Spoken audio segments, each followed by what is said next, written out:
Before social media, we didn't know much about our athletes. If you didn't happen to catch them in person, the only time you saw them was during games or in interviews. They didn't have their own podcast, and we would never see their true personalities, which caused an air of mysteriousness. Once social media became popular, athletes were given a platform to express themselves freely, which sounds good, but has gotten a few people in trouble. Things changed once these social media apps, specifically Instagram, added a feature where you can live stream. If you just post a regular video, you can look at it hundreds of times so you can edit it before you post it. But when you go live, you can have an accidental slip up and you can delete it, but because you're famous, more than likely someone is going to save it and the world is going to see it. These are some players that went live and ended up regretting it. We'll start this one out with Kai Jones. Kai Jones, born in Nassau, Bahamas, moved to the United States when he was just 11 years old. He picked up a basketball when he was 15 years old, once he grew to 6 feet 10 inches and dominated the high school basketball circuit, becoming a top 100 recruit before committing to the University of Texas. He played 2 years of college ball before declaring for the 2021 NBA draft, where he was drafted by the New York Knicks with the 19th pick and was immediately traded to the Charlotte Hornets. He didn't get much playing time early, but he showed promise as an athletic center who could run the floor and finish at the rim with powerful dunks. In September 2023, going into his third season, out of nowhere, Kai went live on Instagram and left everybody confused. I'm having a good day. I had to do drugs or something. No, nigga. My greatest days of all time was in the long jump pit, boy. By myself, not a drug, man. I'm about to get traded. Man, I don't think so. I just never missed a day. I don't think I'm getting traded. I think the Hornets are very high on me. If I get that call on my phone, I will pack my bag. But I don't think that's gonna happen anytime soon. Just hitting, so. Just talk to him today. That's why I talked to him. He said he likes me. Huh? You can chase the guy, put it in there for me. Like the left hook. Yeah, you want to see me with the left hook, man. Go ahead, man. I'm playing ball, having fun, man. I'm having LeBron, though. Some people blame this on his mental health, but others thought that he was under the influence of some kind of substances due to his slurred speech, erratic behavior, and the fact that he was sweating up a storm. Then he had blue hair, blue stuff all over his hands. The optics were just crazy. You can say his speech was slurred, but remember, he is from the Bahamas, and he could have just been speaking in his native tongue with the Bahamian accent, as a lot of foreigners tend to do when they're comfortable. To me, it's the sweating that got him in trouble. I'm not accusing him, but a lot of substances have a side effect where you end up sweating like this, and I'm sure that's how the Hornets looked at it. Not too long after this, the Hornets put out a statement saying that Jones would not participate in training camp and offered no timetable for his return to the team. Then, on October 11, 2023, Kai was waived by the team, becoming a free agent. He would do an interview a month later on November 22nd on the Vision podcast with his former high school classmate Harrison Concanon and explain his behavior from the day when he went live. This was actually a really good interview that I think you guys should watch, and Kai sounded very clear-headed and coherent. Harrison would start off saying that Kai has always been like this since high school and he was just showing the world his personality, to which Kai agreed. I know like recently what's been going on. I know you've been more active on your social media more. Right. But here's the thing. I think that like the way I look at you posting now, like I've known you since high school, like that's just I feel like that's like your personality. You're just like genuinely showing it more, Yeah, right? So how do you what do you explain about like these like I know like a lot of people in the media are talking about it. Like what was like the purpose behind like your recent posts and stuff? Like what was like your drive, I guess, behind? Yeah, so I mean a lot of people was thrown off by it, but like I feel like for me, I've always been a dancer, right? And I've always been somebody who liked to dance on camera. And like some of the videos are old too. So it was just me like showing more of who Kai Jones is. Yeah. So like people can have a better understanding for him so they don't think I'm like, I was trying to justify the other dancing videos because like, why is this guy dancing on camera or dancing on IG Live? Like I'm trying to justify like, bro, I've been dancing like my whole life. That's what I do. I just dance. I have fun. You know, I enjoy myself. And it's just Instagram, TikToks. It's just fun stuff. And yeah, that was kind of like the reason for comedy too. And I like my dance videos. Yeah. Then Harrison asked him why he was sweating that day, and Kai would tell him that he just got done shadowboxing in the bathroom, which is an interesting place to choose to shadowbox, but whatever. And he also directly addressed the drug use rumor.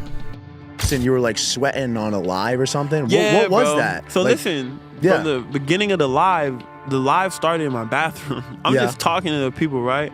I'm talking shit. I'm like showing my chain because I just got this chain, Yeah. right? And I thought it was cool. I'm boxing. So I had my boxing gloves on and I'm showing everybody on live. I had like 40 people on the live at the time. I'm showing them my boxing because I go boxing every day at that time. I'm like, bro, check me out. I have my boxing gloves on and I'm sweating because I'm boxing. Like, I'm in there boxing, shadow boxing, and I'm doing like balance, just getting off, talking shit on there. Like, I got the best hands in the world. I'm just getting off, right? Having fun.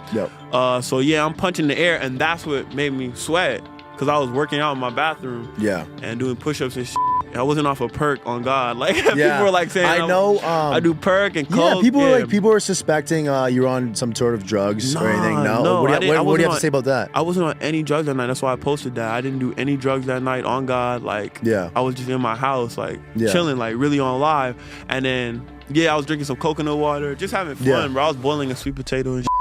Then, lastly, he addressed his mental health, which he said was just fine. Like, they're like, oh, Kai's like, oh, he's not mentally there or something. What do you have to say about like people saying that? Bro, like, to me, it's like, who are you to tell me? Who are they compared to me, man? I'm feeling free. That's why I said in the song, who are you to tell me if I'm mentally stable or not? You haven't played a day in the NBA. You've never done anything that I've done in life. Like, do you clean your room? I clean my room, bro. I make my bed every morning. I'm mentally stable, bro. I have never hurt anybody. I've never been to jail. Like, so how am I not mentally stable? I don't do no coke. Like, by the end of the season, in April 2024, Kai would find his way back to the NBA when he was signed by the Clippers, which was a blessing. A lot of times, if you're not a star player, bad public perception and one mistake like this can cost you your career. One player who was a star and let social media put his career in jeopardy was Ja Morant. Demetrius Jamel Morant, better known as Ja, was drafted by the Memphis Grizzlies with the second pick in the 2019 NBA draft after a decorated career at Murray State University. It didn't take long for the league and his fans to realize that Ja was an absolute superstar. His high-flying, flashy style on the court and his flamboyant personality off the court made him a fan favorite and quickly became one of the league's most popular and marketable players. Kids wanted to be him and adults wanted to see him. By his third season, he already won a bunch of awards, winning Rookie of the Year, Most Improved Player, and he made the All-Star and All-NBA teams. Going into his fourth season, his play earned him a 5-year, $193 million Supermax contract extension that he was signed on July 1st, 2022. This contract had the potential to be worth $231 million as long as he made another All-NBA team in the following season. Notice how I said it had the potential. On January 29, 2023, the Grizzlies would play against the Pacers, and there was a minor altercation between Ja and a few of the Pacers players. After the game, it was alleged that someone in Ja's entourage had pointed a gun at the Pacers team bus as they were leaving. So now, Ja has an incident involving a gun attached to his name. Then, a little over a month later, in the early morning hours of March 4th, Ja was in a nightclub in Denver after a loss to the Nuggets.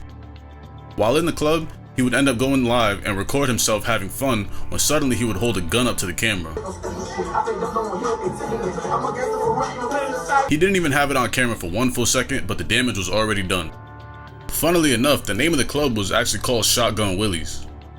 Later that day, the NBA would announce that they launched an investigation into the video. That same day, the Grizzlies would announce that Ja would be away from the team for at least 2 games. Ja would release a statement of his own saying that he was stepping away from the team for an indefinite amount of time to find better resources to handle his stress, anxiety, and overall well-being, and would enter a counseling program. The old mental health trick. I love it. When he was done with the counseling, he met with Commissioner Adam Silver and a few NBA executives, and he finally received his punishment, which was an 8-game suspension, in which he was eligible to return March 20th. Problem solved, right? Memphis Grizzlies star Ja Morant has been suspended for a second time after once again appearing to flash a gun on social media. The video circulated on Saturday night. It shows Morant with what appears to be a handgun while he's riding in a friend's car. Yesterday, the Grizzlies said they were aware of the video and suspended Morant from all team activities pending league review. In March, Morant was suspended for 8 games after he was seen holding a gun inside a nightclub on Instagram Live. A representative for Morant did not immediately respond to requests for comment. On May 13th, 54 days after he came back from his suspension, Ja and his friend Devontae Pack were in the car together when Devontae went live and he showed Ja holding up a gun on camera.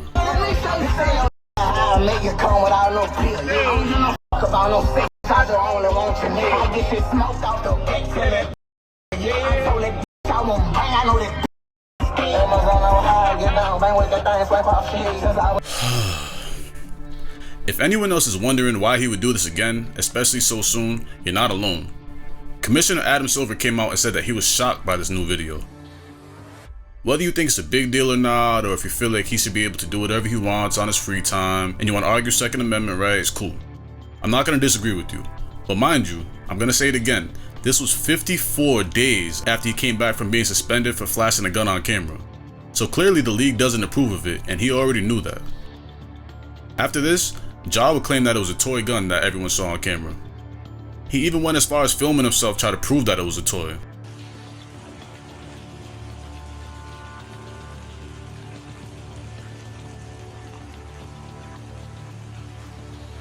Hold it, it'll come out.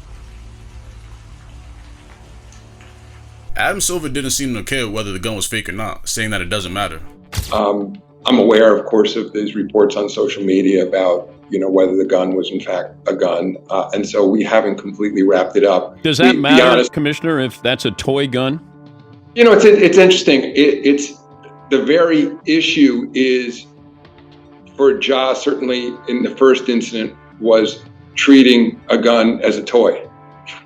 I mean, that's what we're talking about. And that's what I think the danger is to society, taking a gun, live streaming it. This is without getting into gun issues in terms of the propriety of owning guns and the use of guns. I think everyone agrees that gun safety is critically important and that guns aren't toys. So it's something that I'm thinking a lot about, because you are live streaming something that to the world looks exactly like a gun, and in a frankly reckless manner. Should it matter whether or not it's a real gun? On June 16th, the league was suspended for the first 25 games of the following season, which may or may not sound like a lot of games out of an 82-game season, but that number was very important. Remember, for him to be able to make $231 million, he needs to make an All-NBA team in the upcoming 2023-24 season. Well, that season was the first where the league implemented a rule where you have to play a minimum of 65 games to be able to qualify for any end-of-season awards, including the All-NBA teams. So Ja being suspended for the first 25 games meant that he would only play a maximum of 57 games that year, which automatically disqualified him from making All-NBA. This meant that his contract would be worth $193 million instead of $231, which is still a lot, but him not being able to put his gun down when the cameras come out cost him $38 million. Add that to the $7 million that he would lose due to the 25-game suspension being an unpaid one, his decision proved to be very costly. If you're enjoying this video, make sure you subscribe. We're on the road to 5 million subs and we're almost there. Just joking, but seriously, every like and comment is appreciated. Back to the video. If you think it's just NBA players that have an issue with going live, it's not. Let's move over to the NFL for a little bit. In 2014, Odell Beckham took the world by storm when, as a rookie on the Giants, he made arguably the best catch of all time in the November game against the Cowboys. The catch? How in the world? Oh my goodness. That may be the greatest catch I've ever seen in my life. This catch boosted his stardom into the stratosphere, with his face being everywhere.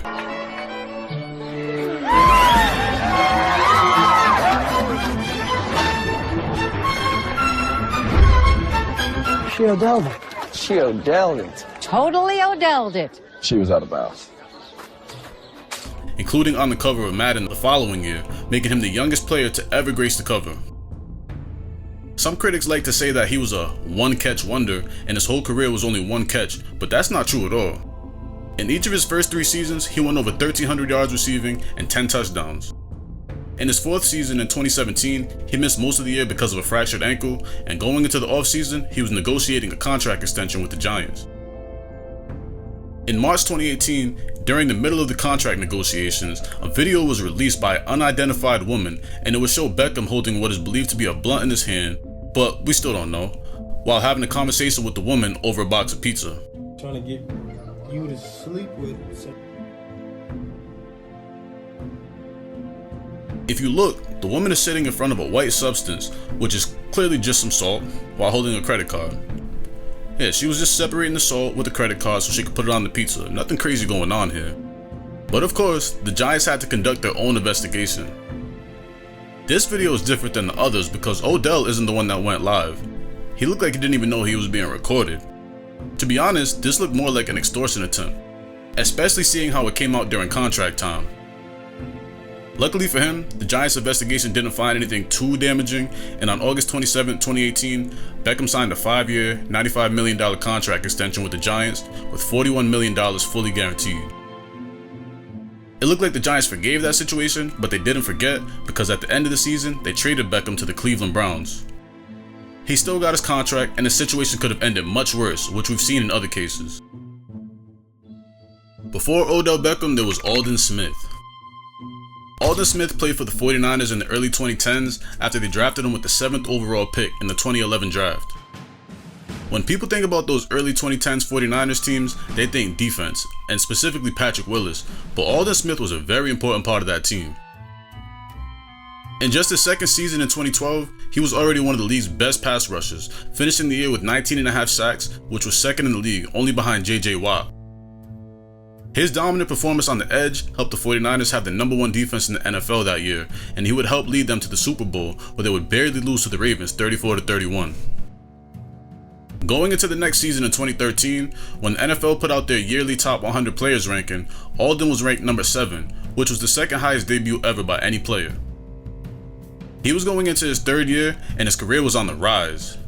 He started off the 2013 season on fire, getting 18 tackles and 4.5 sacks in his first 3 games. Then on September 20th, 2013, he was involved in an accident in San Jose, California, where he crashed into a tree at 7 a.m. When the police came, they arrested him on the suspicion of driving under the influence and for possession of marijuana. Now, the DUI is one thing, but remember this marijuana charge. He then took a leave of absence from the team so he could enter rehab and miss 5 games. He came back in week 10 and finished the year with the team. During the summer of 2014, he was arrested on weapons charges and another DUI, and the NFL would suspend him for the first 9 games of the 2014 season for violating the league's substance abuse and personal conduct policies. Then, the following summer, on August 7, 2015, he was arrested on yet another DUI and a hit and run, and the 49ers finally had enough and released him from the team. In September 2015, the Raiders would sign Aldon Smith to a 1-year deal, and he played alright until week 10, where the NFL concluded their own investigation of his August hit and run and suspended him for a full year, and he would have to apply for reinstatement when his suspension was over. I say all that to set the stage for what happens next. So, it's July 2016. Aldon is 26 years old. Now, he's had a long list of off-the-field troubles, but come on, it's the NFL. They'll take you back. They've accepted worse. You just have to show that you changed as a person. At 26, you're just entering your physical peak, and there's for sure a team out there that can use you. Just sign a minimum deal and work your way back into the league.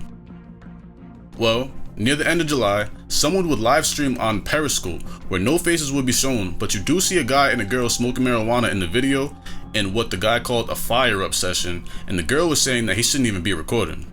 We never would have known who it was until the guy in the video makes an interesting statement at the very end. I'm not with you. We'll go ain't nobody with us. We got 0 followers. Why is the ashtray at? This is what you call a fire-up session. You shouldn't even be posting that. Do you see my face? No, but what is it? They don't have my name. This is just a fire-up session. So if you just put it on there, it's just doing it? It's live? Oh, that's hella stupid. You're stupid. You're tripping. They don't know it's me. It's not like I put Aldon Smith. Even though the unidentified man in the video name-dropped Aldon Smith, and he did appear on other videos posted by that same Periscope account, Aldon would later deny that it was him in the video. The NFL would investigate this video and deny Aldon of a reinstatement to the league, and he was set out for the next 5 seasons. Then in April 2020, he would finally be reinstated by the league, and the Cowboys would take a chance to sign him to a 1-year deal. On September 13, 2020, in the first game of the season, in the game against the Los Angeles Rams, Aldon Smith had a team-high 11 tackles and a sack. This was his first game since November 2015.